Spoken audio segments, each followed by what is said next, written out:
mahal na kapatid. Dapat tayong pasalamat ng marami sa Diyos sa Kanyang ginawang pagtulong na ating naidaos ng maluwalhati. Ang pagpapasalamat sa Kanya kasama ng lahat ng ating isinagawang mga pagtitipon patungkol sa kaarawan ng Iglesia. Pinatutunayan lamang ng Diyos na mahal niya tayo, patuloy niya tayong pinagpapala at kinukupkop, lalong-lalo na sa ating mga paglilingkod sa Diyos. Sana naman ay huwag mabigo ang Diyos sa atin. Bakit ko sinabi sa inyo ang bagay na ito? Sapagkat ang Diyos ay mayroong inaasahan sa atin. At bilang paggunita sa Kanyang mga pagpapala, ay mahalagang malaman natin kung ano ang inaasahan ng Diyos at itinatag niya ang iglesyang ito bilang bayan niya sa huling araw. Alam natin na ang Diyos ay nabigo sa mga unang bayan niya.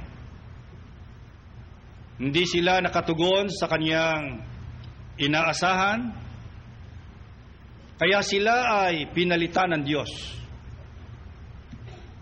Ano po itong kabigo ang tinamo ng Diyos at kanino siya nasiphayo at ano ang dahilan? Magsimula tayo sa aklat ng mga awit. Pakinggan ninyo ang 81 at 11. Ngunit hindi nakinig sa aking tinig ang bayan ko, at hindi ako sinunod ng Israel. Kanino po nasiphayo ang Diyos? At ano ang ikinasiphayo niya? Ang sabi ng Biblia, hindi nakinig sa aking tinig ang bayan ko. Sino po yung tinutukoy niyang bayan niya? Ang sabi niya, hindi ako sinunod ng Israel.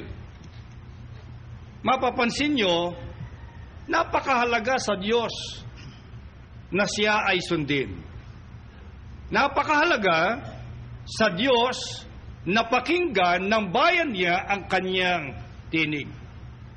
Ano kaya ang dahilan at hinahanap ng Diyos ang pagsunod sa kanyang bayang Israel, at ano kaya ang dahilan at hindi siya nasunod ng bayang yon?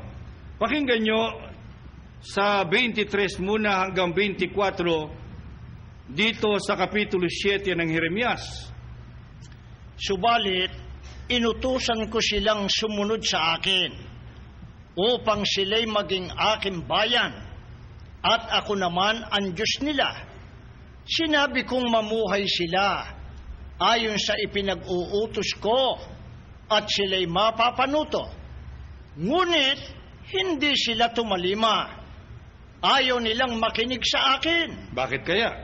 Sa halip, ginawa nila ang balang maibigan at lubusang nagpakasama sa halip na magpakabuti. Nakita nyo? Bakit po hinahanap ng Diyos ang pagsunod ng kanyang bayan?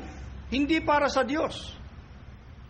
Ang sabi ng Diyos, inutusan ko silang sumunod sa akin para sila ay maging aking bayan at ako naman ang maging Diyos nila. Hindi ho sapat yung napaanib ka lang. Ang kondisyon ng Diyos para maging ganap ang pagiging Kanya natin o ng Israel, kailangang sumunod sa Kanya. Malulugi ho ba kapag sinunod natin ang Diyos? ang sabi ng Diyos, sinabi kong mabuhay sila sa ipinag-uutos ko para sila ay mapanuto. Hindi ho ba taliwas yan sa paniniwala ng iba? Pagka raw sila ay sumusunod lalo na sa disiplina, para silang nakukulangan sa palagay nila. Para silang napapakialaman at sila'y nalulugi. Hindi po. Ang utos ng Diyos, ibinibigay niya sa ikapapanuto ng kanyang bayan. Yun ho bang mga utos na sinasabi rito na ibinigay sa Israel? Tuwirang sa Diyos nila narinig. Dahil ang sabi ng Diyos, hindi nakinig sa akin ang bayan ko. Kanino nila narinig yung mga utos na yon? Ituloy natin ngayon ang 25 hanggang 26. Mula nang lumabas sa Ehipto ang inyong mga ninuno hanggang sa araw na ito, patuloy akong nagsugo ng aking mga alipin. Sino yun? Ang mga propeta. Subalit, hindi ninyo sila pinakinggan ni pinahalagahan. Nagmatigas kayo at masahol pang ginawa ninyo kaysa ginawa ng inyong mga ninuno. Tuwiran ho bang sa Diyos nila narinig? Tuwiran bang ang tinig ng Diyos ang narinig nila? Ang sabi ng Diyos, patuloy akong nagsugo sa aking mga alipin ang mga propeta. Ang unang propetang isinugo sa kanila ay si Moises mismo. Pagkatapos ni Moises ay ibinigay sa kanila si Josue. Pagkatapos ni Josue, sila'y pinangasiwaan ng mga hukom. Pagkatapos ng mga hukom, pinangasiwaan sila ng mga hari. At kasabay noon, naroon ng mga saserdote, naroon ng mga propeta. Sina Isaias, Jeremias, Ezekiel, Daniel, at napakarami pang mga mumunting propeta na ang lahat ay sinugo para ibigay ang kautusang mula sa Diyos. Pero ano po ang ginawa ng Israel? Hindi nila pinakinggan ang mga sugo ng Diyos at hindi nila pinahalagahan. Sa makatwid sa Diyos, ang hindi pagdinig sa sugo niya ay katumbas ng hindi pagdinig sa Kanya. Ano po ang isa sa mga utos ng Diyos na ibinigay sa Israel na hindi nila sinunod, hindi nila pinakinggan? At anong ibinunga? Pakinggan ninyo sa 11:16 hanggang 17. Mag-iingat kayo sapagkat maaaring maakit kayong tumalikod at sambahin at yukuran ang ibang Diyos. Galit na galit ho ang Diyos diyan. Yung yuyukod ka sa ibang Diyos. Napansin ba niyo ang Iglesia Katolika kung paano ipinagtatanggol ang pagsamba nila sa larawan? Hindi raw bawal ang larawan. Hindi ho naman yung larawan per se ang bawal eh. Ang bawal, ulitin natin ang sinabi. Mag-iingat kayo sapagkat maaaring maakit kayong tumalikod at sambahin at yukuran ang ibang Diyos. Sa Diyos pagka niyukuran mo, kaparis ng ginagawa ho sa kanilang mga santo. Hindi ho ba niluluhuran, dinadalanginan, ipinagpipiesta? Hindi ba paglilingkod sa larawan yan? Ang masama kasi, ginagawa na, nagsisinungaling pa. Walang pinag-iwan dun sa mga nahuli ng batas at nasa hukuman ay not guilty. Pero pagka iniharap mo ang lahat ng katibayan, makikita na may kasalanan, kaya pinarurusahan.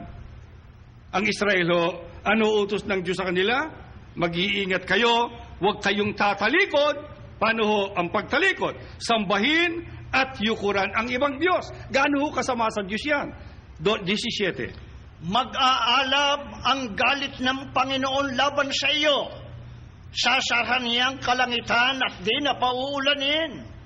Kung magkagayon, hindi na kayo mag-aani, hindi magtatagal, at mawawala kayo sa mainam na lupaing... Hindi ho ba ang susumpain ay yung pamumuhay? Kaya tayong mga Iglesia ni Cristo, pagka inaalat o minamala sa pamumuhay, ang dapat huntignan, baka tayo may pagkukulang sa Diyos. Baka sabihin nyo sa akin, hindi ho ako sumasamba sa larawan. Yun ho mga larawan sa bahay namin mga alaala ng mga kamag-anak na kailanman hindi niluluran. Tama. Pero, mga kapatid, yung ba lamang ang sinway ng Israel? Ito ba lamang ang ikinagalit ng Diyos sa kanila?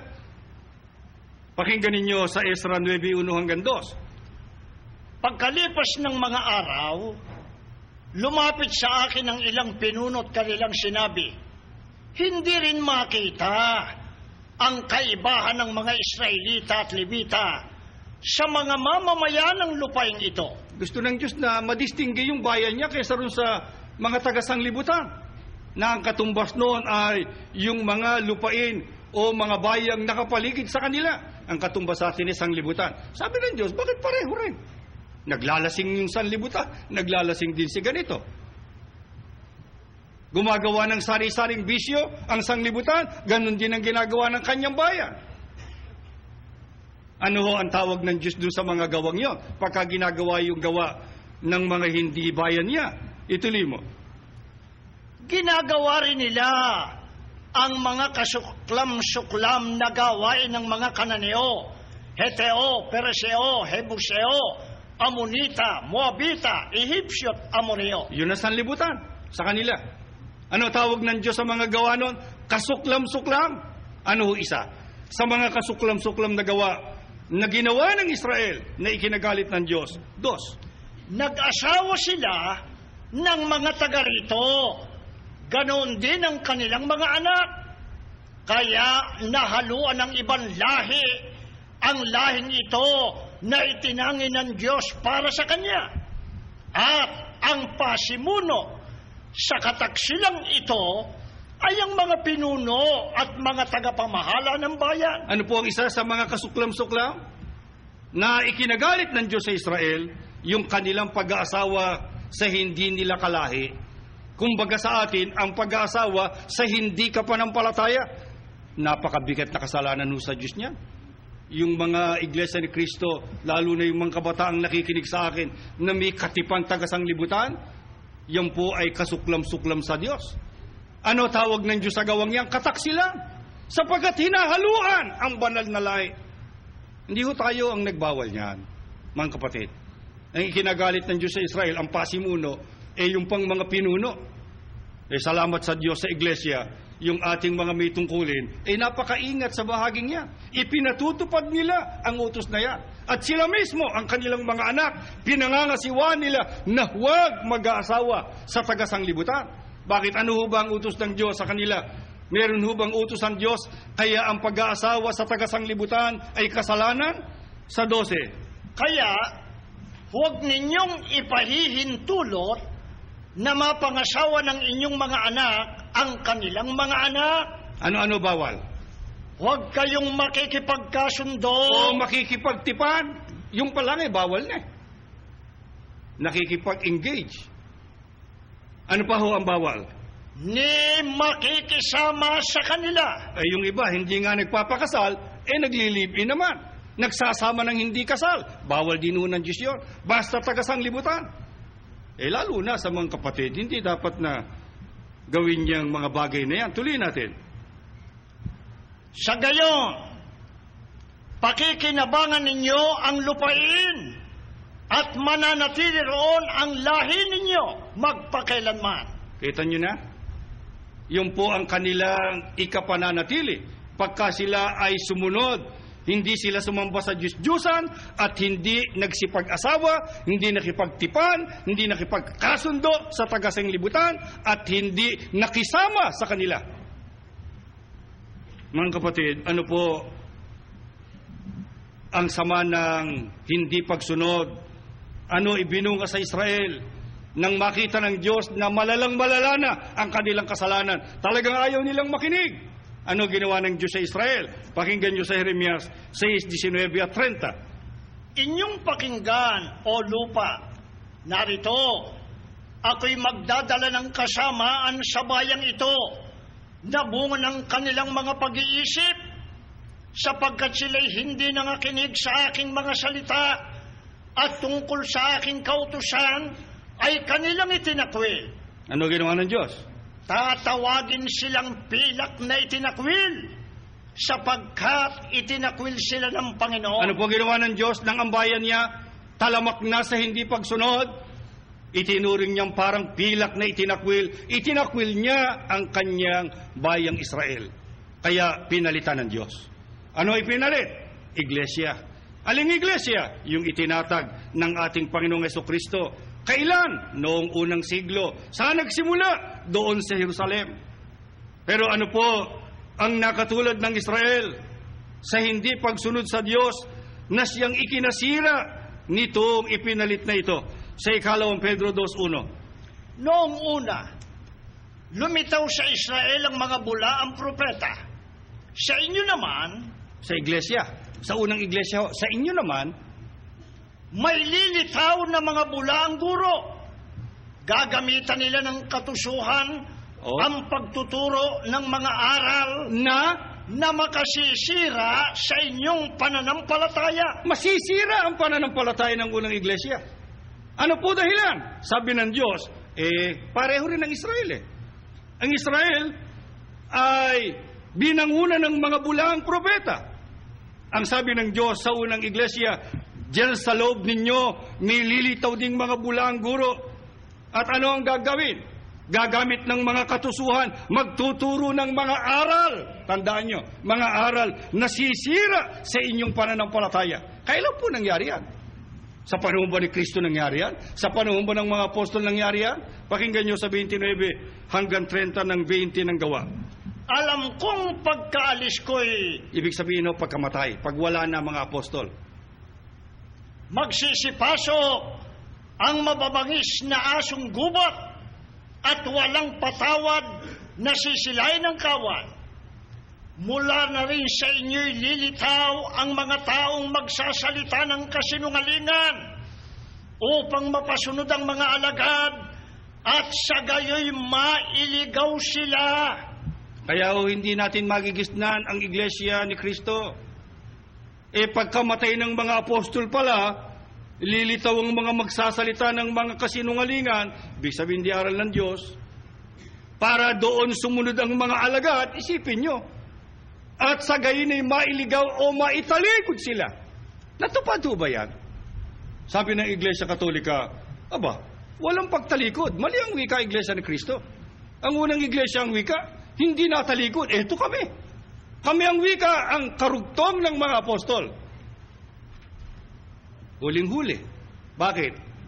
Alam ba nyo kung ano nangyari sa iglesia nung wala na mga apostol? Pakinggan nyo tala ng kasaysayan. Ito po ay patotoo ng kasaysayan. The Church in History na isinulat ni Kuyper sa pahina 44. Ang panahon ng mga apostol ay natapos humigit kumulang noong taong 100. Ibig sabihin, pagkatapos ng unang siglo. Tuloy.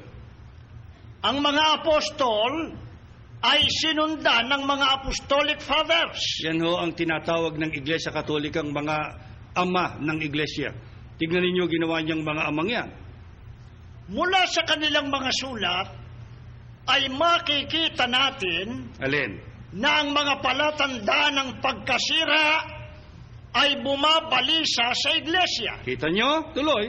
Sa sumunod na 400 taon, ang pagkasirang yaon ay tuloy-tuloy na lumubha. Ano po ang patotoo ng kasaysayan?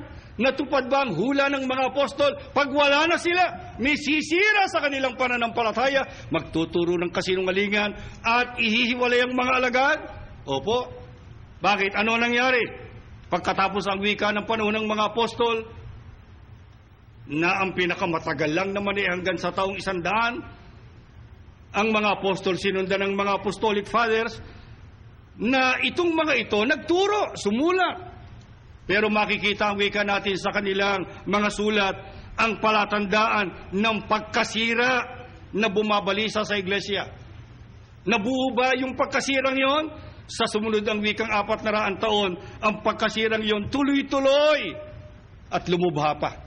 Ano ang tawag ng kasaysayan? Diyan sa pagkasirang yan ng iglesia. At ano ang mga halimbawa niyan? Ito naman ay isang aklat na pinamagatang The Great Apostasy, ang dakilang pagtalikod, na isinulat ni James Talmage sa pahina 90 hanggang 91. Pakinggan nyo. Ang nauuna ay naglalarawan ng ilan lamang sa maraming ebidensyang mababanggit bilang pagpapakita sa katotohanan Na? na pagkatapos ng ministeryo ng mga apostol, Ano nangyari? ang iglesia ay nagdanas ng panloob na pagkasira. Paano mo sasabihin iglesia pa ni Kristo yan? Pinagsisigawan ng iglesia katolika, kami humalili, kayo sira. Ayun, ang kahulugan nun. Ano po ang tawag dyan sa pagkasirang yan? At nasa kalagayan ng lumulubhang pagsama, kabilang sa higit na tiyak na dahilan nitong pagpapalawak na pagtalikod Ayan. mula sa diwa ng Ebanghelyo ni Kristo o nitong mabilis na lumalagong pagtalikod sa pananampalataya, ang mga sumusunod ay may tuturing na mahahalagang halimbawa. Teka muna, ano po ang tawag dun sa pagkasirang yun ng iglesia? Pagtalikod sa pananampalataya. Hindi natin termino yun eh. Akala ng mga tumutulig sa atin, nag-iimbento tayo ng mga termino at ikinukulapol natin sa kanila. Ang kasaysayan po may sabi, nasira ang iglesia, gaya na sabi ng mga apostol. Sabi ng mga apostol, mahihiwalay. Ang sabi ng kasaysayan, natalikod nga sa pananampalataya. Nagbigay ho ba ng mga halimbawa ng pagtalikod? Pakinggan nyo ang mga halimbawa. Una, ang pagpapasama sa mga simpleng simulay ng Ebanghelyo sa pamamagitan ng paghalo ng tinatawag na mga sistemang pampilosopya ng mga panahong yaon. Nahaluan ho na kung ano-anong mga turo yung aral ng Diyos. Ginamitan ng mga kung ano-anong filosofya. Ang isang halimbawa niyan ay yung tungkol sa kalagayan ni Kristo eh. Tungkol sa kung ilan ng Diyos. Palibasa, hindi nila maaaring burahin yung aral ng Biblia, isa lang talaga Diyos, para mapasama si Kristo na hindi mararagdagan ng Diyos. Ano ginawa nila? Ginawang persona. Yun know, ang filosofya. Ano raw ang persona? 3. Sino-sino? Ama, Anak, Espiritu Santo. Ano tanong nila? Ang Ama ba'y Diyos? Oo. Ang Anak ba'y Diyos? Diyos din. Ang Espiritu Santo? Diyos din nga ni. Ilan silang 3? 3. Sinabi mo na eh. Ang sagot, isa lang. Kaya, kahit na matino ka, masisira ulo mo. Dahil sa kitang-kita mong 3, sasabihin sa iyong isa. Para sa ganyan, maipasok ang isipang pampilosofya na labag naman sa katotohanan. Hindi filosofya yun eh. Yan no, ang filosofyang kangkong. Pero hindi yung filosofyang tunay. Ang filosofya ho ay katwiran ng bagay. Ito'y wala sa katinuan eh. Wala sa sentido komon. Ano po ang mga ginawa ng Iglesia Katolika para italikod ang unang iglesia? Pakinggan ninyo ang sumusunod. Ikalawa, ang mga walang kapahintulutang pagdaragdag sa mga seremonya ng iglesia. Meron ba kayong mababasang misa sa unang iglesia? Yan ho ay dagdag na mga seremonya. Tuloy. At ang pagpapasok ng malubhang pagbabago sa mga mahahalagang kautusan o doktrina. Binago mga doktrina. O marami yan, makikita nyo mamaya. Hindi ho sa akin manggagaling. Ano pa ginawa? Ikatlo, ang mga walang kapahintulutang pagbabago sa organisasyon at pamamahala ng iglesia. Meron ba kayo nabasa ang namahala sa iglesia ipapa? Meron ba kayong mababasa sa Bibliang mga kardinal? Meron ho bang mga arsobispo? At lalo namang walang mga pare, bawal pa yon. Yung lahat lang yan. Binago ang doktrina, binago ang organisasyon, pinasukan ng filosofya ang mga aral ng Diyos. Ano-ano po ang mga halimbawa niyan? Mga aral na hindi mula sa Diyos, hindi naman mula sa Biblia, na siyang itinuro sa unang iglesia pagkamatay ng mga apostol, na siyang ikinasira o ikinatalikod nito. Balikan natin yung The Church in History kanina sa pahina 44 ulit. Sa katapusan ng ika-5 siglo, ang mga sumusunod na hindi makabibli ang doktrina at kaugalian Ayan na. ay nag-ugat ng malalim sa iglesia. Wala na mga apostol ho niyan. Katapusan na ng ika-5 siglo Unang siglo pa lang sa katapusan nun patay na mga apostol Kaya 4 na siglo na tumatakbo, ito na itsura ng iglesia. Malubhang-malubha na at marami ng mga hindi makabibyang doktrina at kaugalian. Ano-ano yan? Ang pagpapalayas ng masamang espiritu, exorcism, mga panalangin sa patay, Isipin nyo kung kanino naroon yan, no? ang paniniwala sa purgatorio, isang dako kung saan ang mga kaluluwa ng namatay ay nililinis muna bago pumasok sa langit. Wala sa Biblia yan. Tuloy. Ang 40 araw ng Kwaresma o mahal na araw. Wala ho sa Biblia. Lahat ng araw sa Biblia mahal. Tuloy. Ang pananaw na ang huling hapunan ng Panginoong Jesucristo ay isang sakripisyo. Meron nung banal na hapunan, pero hindi ang kahulugan ay sakripisyo. Ang sakripisyo ay paghahandog Inihahandog nila si Kristo paulit-ulit. Sabi ni Kristo, nung ihandog niya ang kanyang sarili, minsan para magpakailanman. Kaya, paano nila naihandog daw si Kristo? Yun hong tinapay. Na ostya, kung tawagin. Aba, pag binulungan ng pare, ang galing nitong pare. Orimus pubiscum, sikula-sikulati Naging Kristo yung tinapay. Naging Diyos pa. Alam nyo, ay narinig ko sa television at nakita yung sagot nung obispong Katoliko na nagdepensa sa Iglesia Katolika.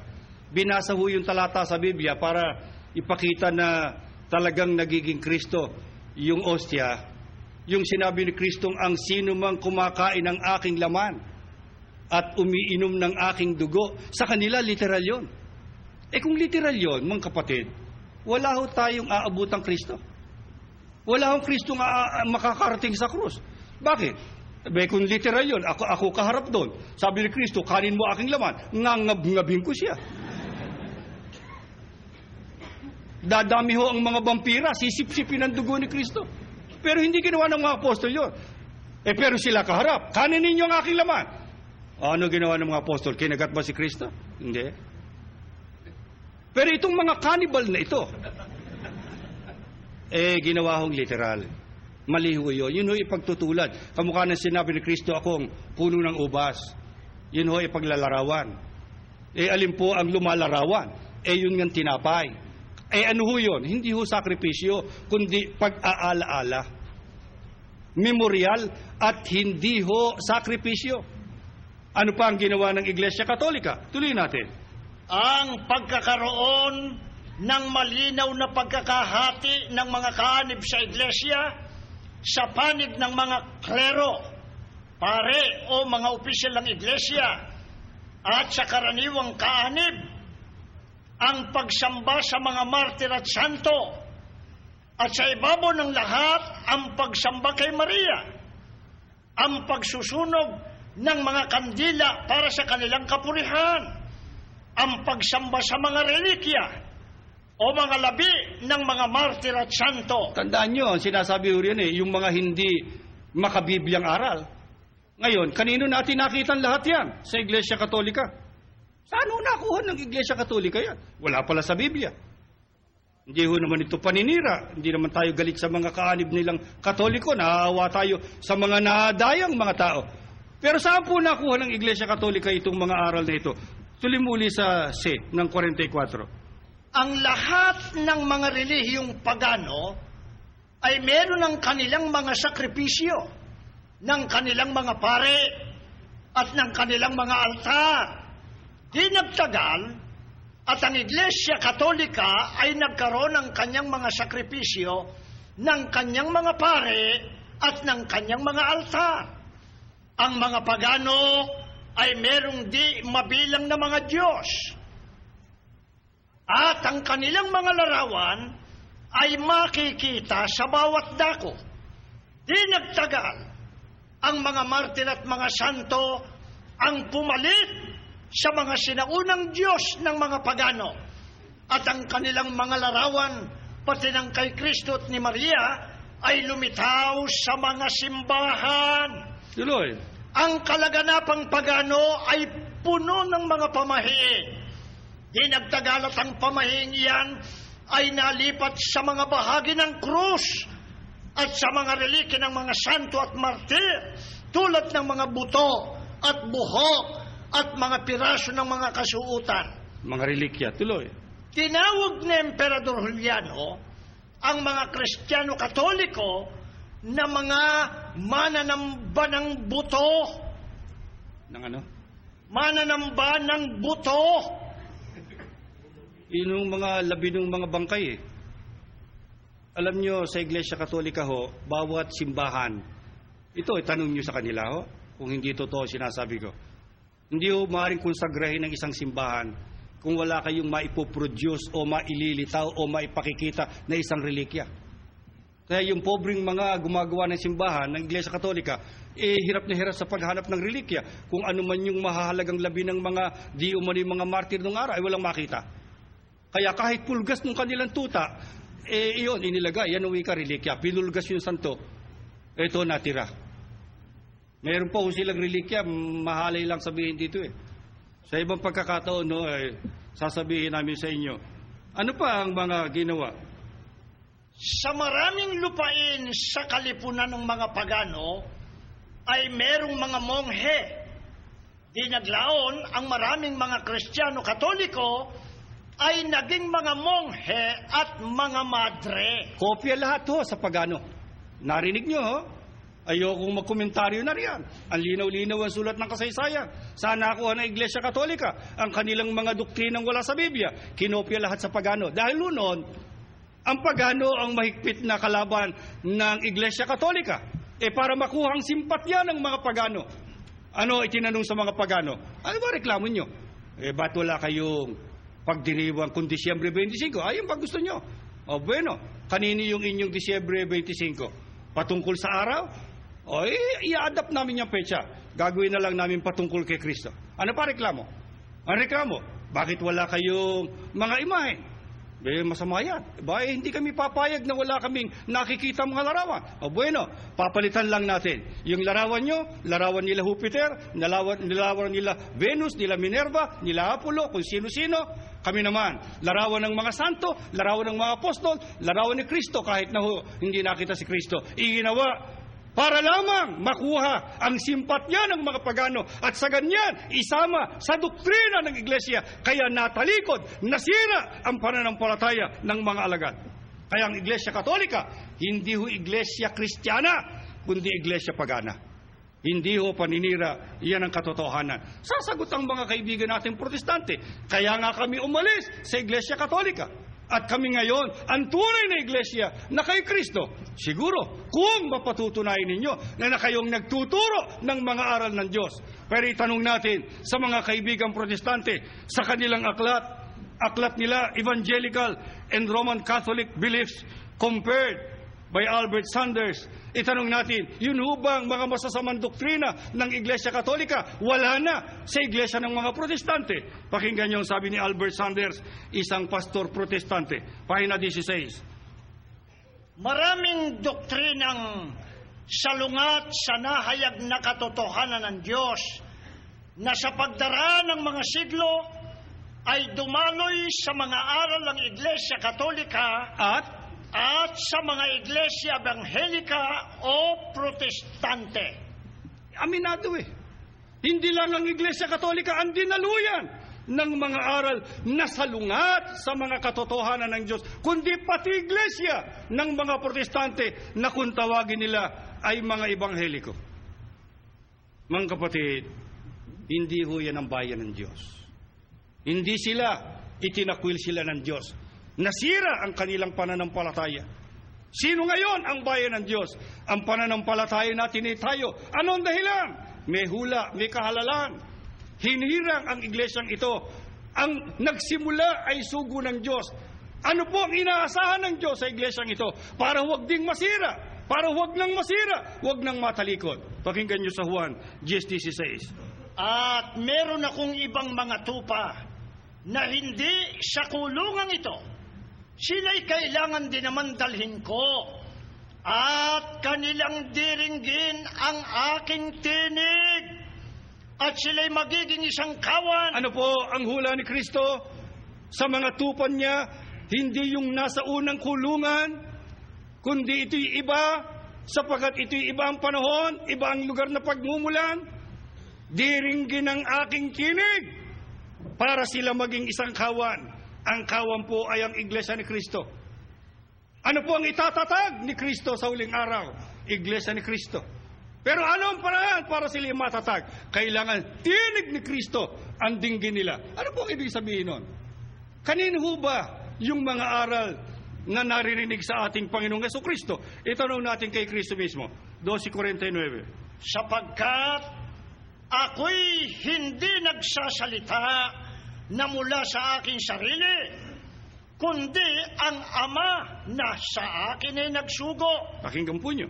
Ay siyang nagbigay sa akin ng utos kung ano ang dapat kong sabihin at kung ano ang dapat kong salitain. Ano po ang pagtatapat ng ating Panginoong Jesucristo? Kanina raw yung mga aral na itinuturo niya, sabi niya, hindi mula sa aking sarili. Kaya pagka sinunod mo si Kristo, hindi ang ibig sabihin, dinidiyos mo siya o sinusunod mo siya. Ano sabi niya? Ang Ama na sa akin ay nagsugo, siyang nagbigay sa akin ng utos kung ano ang dapat kong sabihin, kung ano ang dapat kong salitain. Kaya pag sumunod ka kay Kristo, sumusunod ka sa mga utos ng Diyos. Ang Israel, kanina, narinig nyo? Hindi tininig ng aking bayan, ng aking tinig. Hindi ako sinunod ng Israel. Ito naman ang sabi ng Diyos, diringgin ang aking tinig. Siguro sasabihin ng iba, paano ninyo maririnig ang tinig ni Kristo? 1914 kayo limitaw. Ano ngayon? Saan ang wika naroon si Kristo ng 1914? Nasa langit. Paano ninyo maririnig ang tinig ni Kristo? Nasa langit na siya. Paano nga kaya? Tanong natin kay Kristo. Wala bang paraang itinuro si Kristo para marinig ang tinig niya? Nasa langit na siya noong panahong yon. Lucas 10:16. Ang nakikinig sa inyo ay sa akin nakikinig. Aba, ulitin mo. Ang nakikinig sa inyo ay sa akin nakikinig. Hindi sinabi ni Kristo, hindi na niyo ako maaaring madinig, wala na ako sa inyo. Ang sabi ni Kristo, pagka nakinig sa inyo, may tinutukoy, sa akin nakikinig. Ano pa? Ang nagtatakwil sa inyo ay akong itinatakwil. Mabigat, tuloy. At ang nagtatakwil sa akin ay itinatakwil ang sa akin nagsugo. Sa makatwid, may katumbas. Para marinig mo si Kristo. Mayroong ginawa si Kristo. Ang sabi niya, pag kayo ang dininig, sa akin makikinig. Pag itinakwil kayo, hindi lang ako ang itinatakwil, kundi pati ang Ama na nagsugo sa akin. Sino ho yung mga yon? Ano ho karapatan nila? 13:20 ng Juan. Katotohanang sinasabi ko sa inyo, ang tumatanggap sa sinumang sinusugo ko ay ako ang tinatanggap. Tuloy. At ang tumatanggap sa akin ay tinatanggap ang nagsugo sa akin. Sino ang tinutukoy ni Kristo? Na pagka dininig siya, dininig yung kanyang mga isinugo. Gaano kahalaga yung kanyang mga sugo? Pag tinanggap siya, tinatanggap. Pag tinanggap siya, tinatanggap ang Diyos. Kaya napakahalaga na magkaroon ng sugo ang isang iglesia. Pag walang sugo ng Diyos ang alinmang iglesia, hindi maaaring makinig sa Diyos, hindi maaaring makinig sa ating Panginoong Jesucristo. May sugo ba ang iglesyang ito? Kung meron, ano katangian niya? Para marinig natin sa Kanya ang tinig ni Kristo at saka ng Diyos. Isaiah 41:9-10. Ikaw na aking hinawakan mula sa mga wakas ng lupa at tinawag kita mula sa mga sulok niyon. At pinagsabihan kita, ikaw ay aking lingkod, aking pinili ka, at hindi kita itinakwil. Tuloy. Huwag kang matakot, sapagkat ako'y sumasa iyo. Huwag kang manlupaypay, sapagkat ako'y iyong Diyos.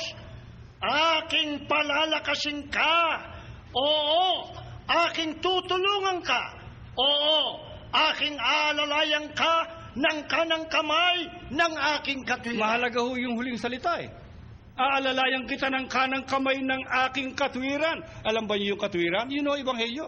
Ito. Ano ang pinakaalalay dun sa sugo na ang sabi, tinawag kita mula sa mga wakas ng lupa? Hindi ito si Kristo. Hindi ito ang mga apostol. Si Kristo at ang mga apostol sa pasimula ng panahong Kristiyano. Ito naman ay sa mga wakas. Pag malapit na ang wakas ng mundo. Napag-aralan ninyo sa mga sunod-sunod na leksyon bago tayo nagpasalamat ang mga hulang yan at kung alin yung mga wakas ng lupa, kung alin yung malayong silangan. Ang mahalaga, ang sabi ng Diyos, tinawag kita, aking lingkod ikaw, aking pinili ka, hindi kita itatakwil. Ibig sabihin, hindi mangyayari sa iyo ang nangyari sa Israel sa unang iglesia. Itinakwil ko sila. Itong pasugong ito, hindi na itatakwil ng Panginoong Diyos. Mahirap ko bang patunayan na sa atin natupad yung hulang yon? Hindi ho. Bakit hindi mahirap? Nangyari. Ano nangyari? Sabi ng Diyos, huwag kang matakot, ako'y sumasa iyo. Huwag kang manglupaypay, ako iyong Diyos. Ano katunayan? Aking palalakasin ka. Pag mahina, hindi ikaw yan. Aking tutulungan ka, aking aalalayan ka ng kanang kamay ng aking katwiran. Bakit sa atin natupad yung lahat ng yun kung hindi tayo ang tinutukoy? Bakit sa sugo ng Diyos natupad ang lahat ng ito kung hindi siya ang tinutukoy? Paano ho maninindigan sa panig ng mga aral ng Diyos ang sugong ito at ang pasugong ito? 42:21. Kinalulugdan ng Panginoon dahil sa kanyang katwiran na dakilain ang kautusan at gawing marangal. Paano maninindigan sa panig ng aral ng Diyos kaya hindi masisira sa pananampalataya ang mga kanip? Ang kautusan ng Diyos ang idadakila, ang kautusan ng Diyos ang gagawing marangal. Kayo, mga kapatid, nung doktrinahan kayo, ano binasa sa inyo? Aral ng Diyos. Gumugol kayo ng 20, 25, 26, 30 araw. Pag sumasamba kayo, ano yung tinuturo sa inyo? Aral ng Diyos. Anong kabawal-bawalan sa iglesyang ito? Huwag tayong gagawa ng anumang aral na hindi aral ng Diyos. Huwag tayong susunod sa mga aral na hindi aral ng Diyos. Mamatay tayo sa pagsunod. Aral lamang ng Panginoon Diyos. Kaya sabi ko sa inyo, kapatid, mga kapatid, tinulungan tayo ng Diyos. Nakaraos ng maluwalhati ang iglesia. 75 taon na. Nakatingin tayo sa hinaharap na punong-puno ng pag-asa. Huwag naman natin biguin ang Diyos. Bakit? May inaasahan ba ang Diyos sa iglesyang ito? Meron. Napagal siya, nasipahayo siya, naunsyami siya sa mga unang iglesyang, sa mga unang bayan niya at iglesyang itinatag niya. Tumalikod na lahat sa kanya. Pero ito, sabi ng Diyos, ito ang dirinig sa aking tinig, ito ang dadakila sa aking kautusan. Natupad ng sugo, natupad ng mga ministro. Paano matutupad ng mga kaanib ang pagdakila sa mga kautusan ng Diyos, ang pananatiling nakikinig sa tinig ni Kristo at sa kanan Diyos? Pakinggan ninyo kung ano sabi sa Apokalipsis 14:12 hanggang 13. Kaya kailangang magpakatatag ang mga hinirang ng Diyos, ang mga sumusunod sa utos ng Diyos at nananatili sa pananalig kay Jesus. Tumigil muna tayo. Ano raw ang kailangan sa ating mga hinirang? Kailangang magpakatatag. Kung hindi ka pala sambe, nasisipahayo na agad ang Diyos. Kung hindi ka aktibo na iglesia ni Kristo, nagdaramdam siya. Sabi niya, ba't ganun? Ang laki-laki ng aking ginawa sa kanya, ng aking pagmamahal sa kanya, pero siya, hindi niya ako pinahali. Ate mo, trabaho lang, iniwan ako. Tignan mo, problema lamang, pinagtatampuhan ako. Yan po ang ikinasisipahayo ng Diyos. Ano sabi ng Diyos? Kailangang magpakatatag ang mga hinirang. Saan? Ang mga sumusunod sa utos ng Diyos, nananatili sa pananalig kay Jesus. Mga kapatid, huwag tayo iglesia lang dito sa kapilya.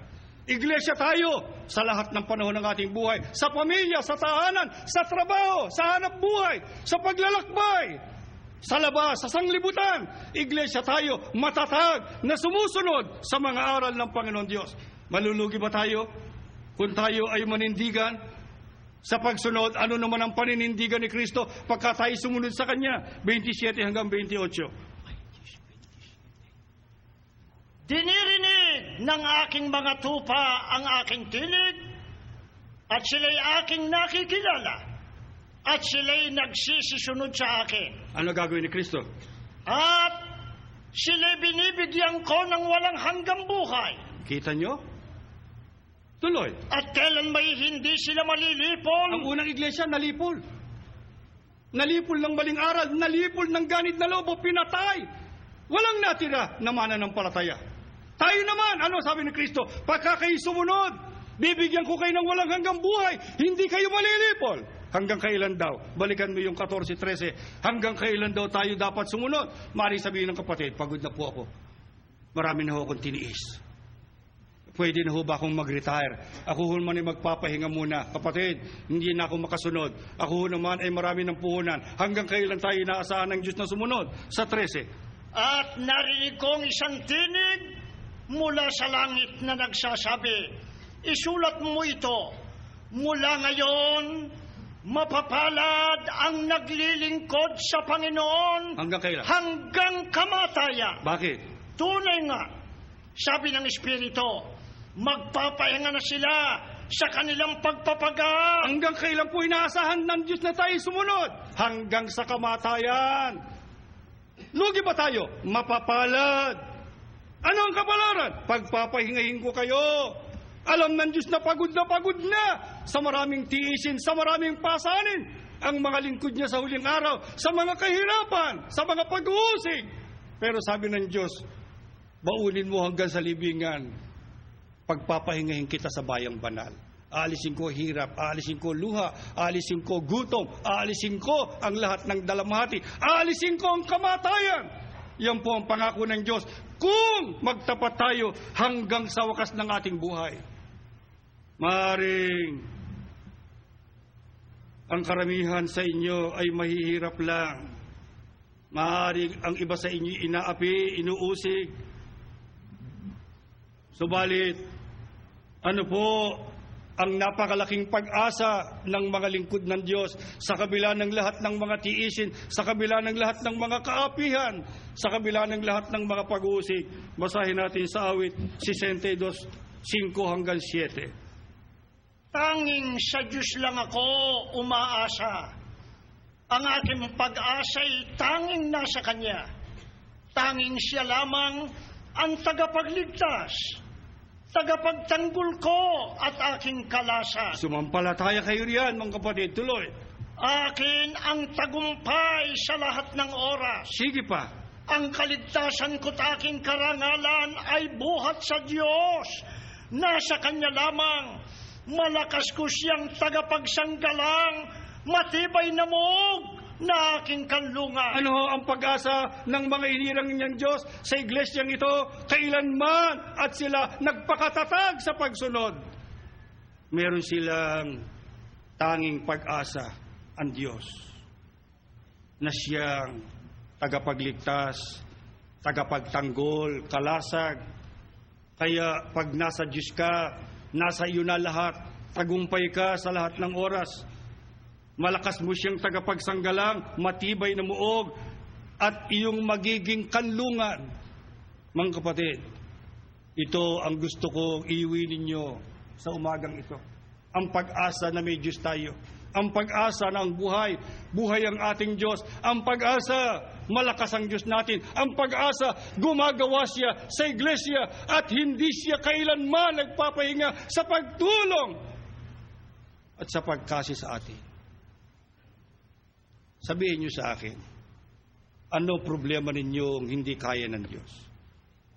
Bakit kayo parang nalilito? Bakit ang iba ay parang nasisindak sa dami ng suliranin ng kanyang buhay, samantalang ang Diyos nariyan?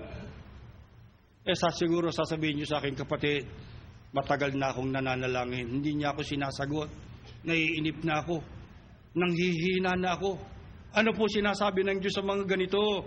Kung sakaling hindi ka agad sinasagot ng Diyos sa iyong mga inihiling sa Kanya, ano roon dapat natin gawin?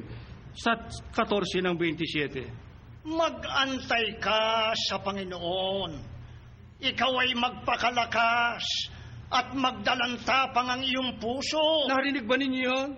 Ano po sabi ng Diyos? Magantay ka sa akin, magpakalakas ka, magdalantapang ang iyong puso. Ayaw ng Diyos sa madaling maduwag, madaling umurong, madaling manghina. Gusto niya malakas sa paninindigan, matapang sa kanilang pag-asa. Alam ko marami kayong problema, mga kapatid. Ito ang inilalapit ko sa Diyos ngayong umaga. Nihiling ko sa Kanya, sa inyong inihihibik, sa inyong kinalalagyan. Pag sinabi niyo sa Kanyang Ama, maawa ka sa akin. Ito ang problema ko, ito ang suliranin ko. Hindi payapa ang aming buhay. Ang mga anak ko po ay maraming suliranin, sasabihin ng iba. Sasabihin ng iba, wala po akong pinagkakakitaan. Hirap na ho ang aming tahanan sa bigat ng pangangailangan. Ano sabi ng Diyos? Mag-antay ka. Darating ako. Hindi kita pababayaan. Nangako ako sa iyo. Hindi lamang sa buhay na ito, hanggang sa buhay na darating. Maaari ba tayong manglupaypay, mga kapatid? Ano dahilan? Hindi tayo maaaring manglupaypay sa 13. Ako sana'y nang lupaypay, kundi ko pinaniwalaang makita ang kabutihan ng Panginoon sa lupain ng may buhay. Bakit po ang isang iglesia ni Cristo hindi magawang manglupaypay? Pagdating niya sa pagsamba, nagpapakahayag ang Diyos sa Kanya, nagpapakaranas ang Diyos sa Kanya, nakikita niya ang kapangyarihan at ang kagandahang loob ng Diyos. Yun ang hinihiling ko sa Diyos, Ama. Di ba pwedeng pakita ka ngayon sa mga anak mong ito? Lapitan mo sila, alalayan mo sila, palakasin mo sila, tulungan mo sila sa lahat ng kanilang mga pangangailangan. Ang mga may sakit na wala nang kayang bumili ng gamot, ngayon hinihiling ko sa iyo, lunasan mo. Ang mga may tungkulin na hirap, gusto pa nilang magpatuloy, gusto nilang magtiis, pero kinakapos sila sa pangangailangan, nagikipit sila sa araw-araw. Ama, damayan mo ang lahat ng mga anak mong ito. Tinatanong ko kayo, mga kapatid, mahal ba ninyo ang Diyos? Sumasampalataya ba kayo sa Kanya? Pagpalain niya kayong lahat. Umuwi kayong baon ng basbas niya, tumayo kayo at tayo mananalangin sa Kanya.